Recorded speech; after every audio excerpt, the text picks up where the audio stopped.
Bonjour les amis québécois, je me présente, je suis un Cubain, j'ai quitté Cuba, ça fait 18 ans, et j'ai quitté un régime égalitariste. Donc je pourrais vous parler c'est quoi, avoir quasiment tout le monde le même salaire.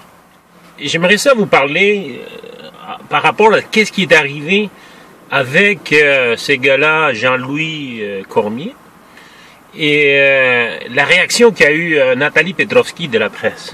Donc j'ai suivi un peu ça, et je vais vous donner la vision que nous, les immigrants, on pourrait avoir. Moi, en tout cas, j'ai suis vraiment étonné de vous voir entre vous. Je vous dis, entre vous, les Québécois, vous traitez vous-même de toutes sortes de noms, ok? Et j'ai l'impression que vous ne savez même pas de quoi vous parlez.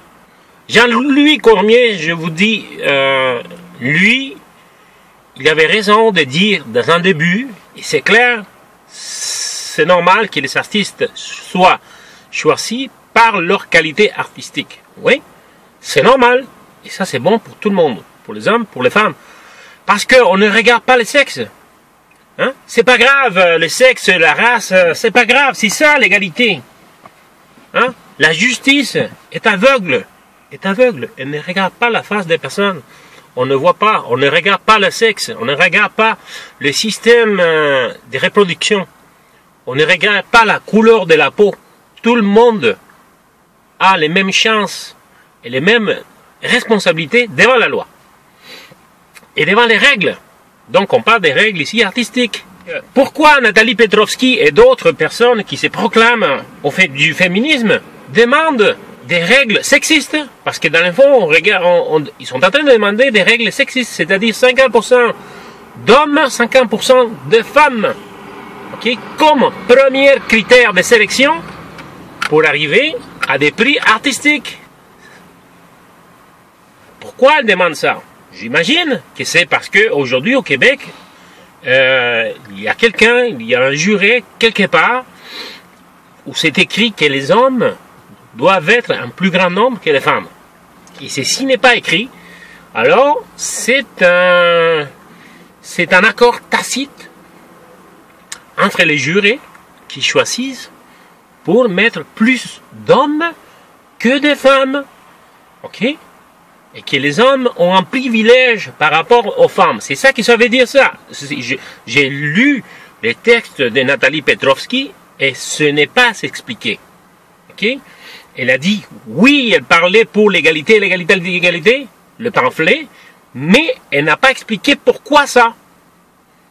Donc, si je demanderais à Nathalie Petrovski, à toutes les personnes qui défendent ce type d'égalité, ici au Québec, ils vont me dire, j'imagine, juste à regarder les statistiques, historiquement, ce sont les hommes qui sont le plus représentés que les femmes.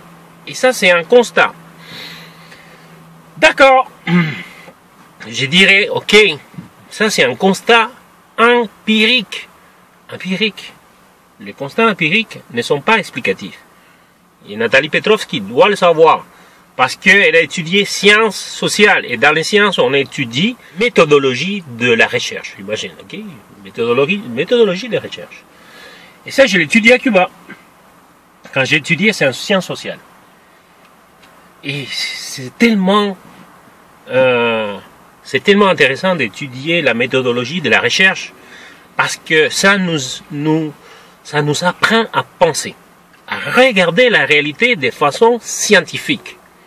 Et ça, c'était les premières pas qui m'a donné, les premiers instruments qui m'ont donné l'éducation à Cuba pour être contre l'idéologie communiste. Un constat empirique, ce n'est pas une explication. Je vais vous raconter une histoire. Ma grand-mère disait que la pleine lune allait descendre pour manger des poissons. Comment ça? Elle habitait dans la campagne. Comment ça? La lune descendait pour manger des poissons. Effectivement, quand il y avait pleine lune, et on descendait à la rivière le lendemain, il y avait plein de poissons morts. Mais ça, c'est un constat empirique. Ok? Alors, c'est quoi l'explication causale? L'explication scientifique de ça, c'est que quand il y a pleine lune, la marée monte à cause de l'attraction. Okay? Et quand la marée monte, les poissons, par la suite, ils restent pognés. Quand la marée descend, ils restent pognés entre les rochers et ils meurent. C'est ça l'explication. Je reviens au cas des choix artistiques, que ce n'est pas expliqué nulle part. Mais ce qui dirait Nathalie Petrovski, c'est que le constat, c'est que les femmes sont choisies plus que les hommes. Mais ça n'explique rien. Ça n'explique pas qu'il y a un penchant envers les hommes en détriment des femmes. Ce n'est pas s'expliquer ça. Alors, si ce n'est pas ça, et moi j'ai dit que ce n'est pas ça, c'est quoi l'explication? Il faut chercher derrière ça. Derrière ça, c'est quoi? Bon, comment on choisit un artiste pour un prix? Un artiste, on le choisit pour sa qualité artistique. Point. Pas pour son système de reproduction. Mais bon, on va dire, d'accord, Nathalie Petrovski et le reste, on va mettre en branle la façon dont vous proposez. Donc la façon qu'on propose, à partir de 2019, c'est que 50% d'hommes et 50% de femmes sont choisis pour arriver au prix Jutra. D'accord? Ok. On va utiliser cette façon-là. Je vous dis, je viens d'un pays égalitariste et l'idéologie qui va vous défendre, qui va vous protéger, à la fin, elle ne vous défend plus. Elle ne vous protège plus.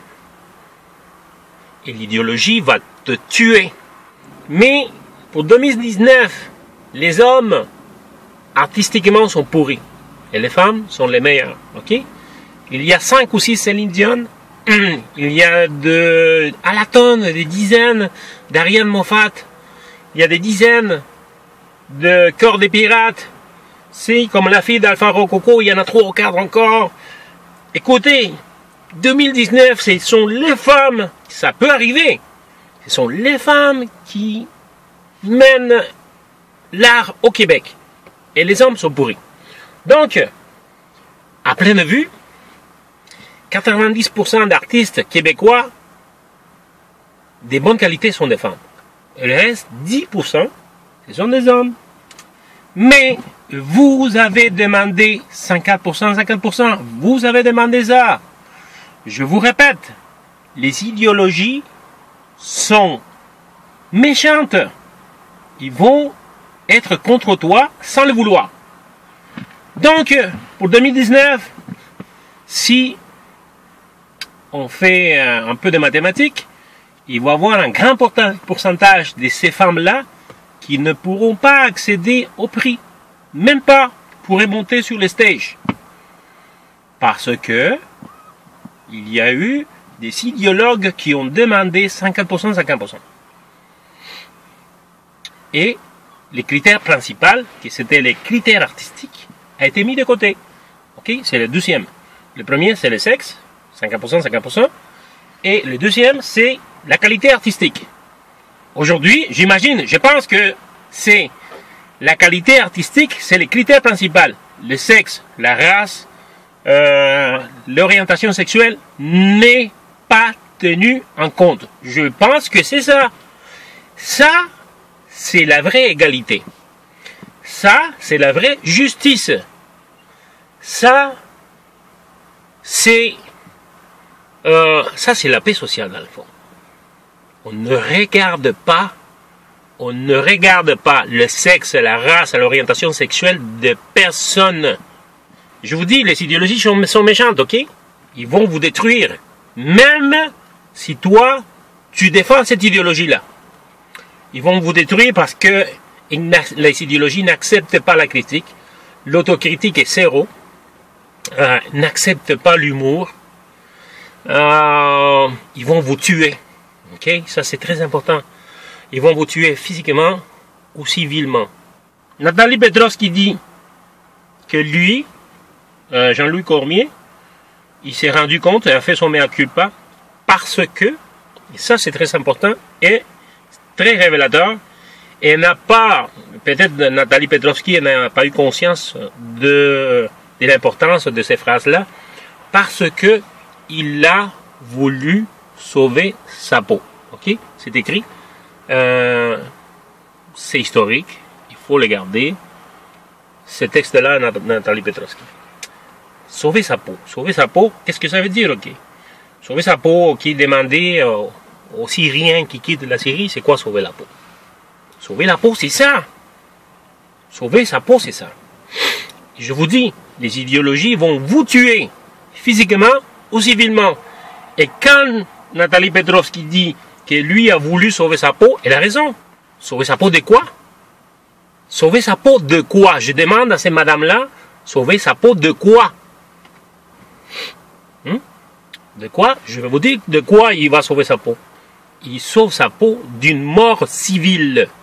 Elle vient de le dire, Nathalie Petrovski, sans vouloir le faire. Elle vient de autoproclamer qu'elle défend une idéologie qui tue.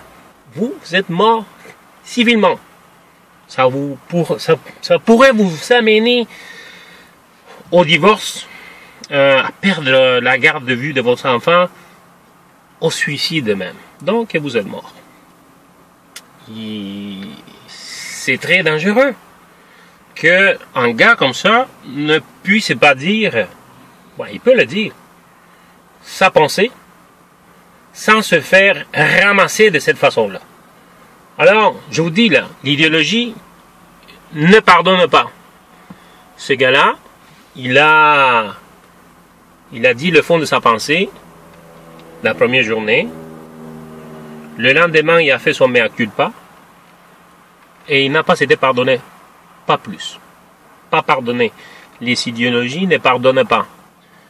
Alors, ces gars-là, possiblement, il sera mort civiquement. Malgré son mea culpa.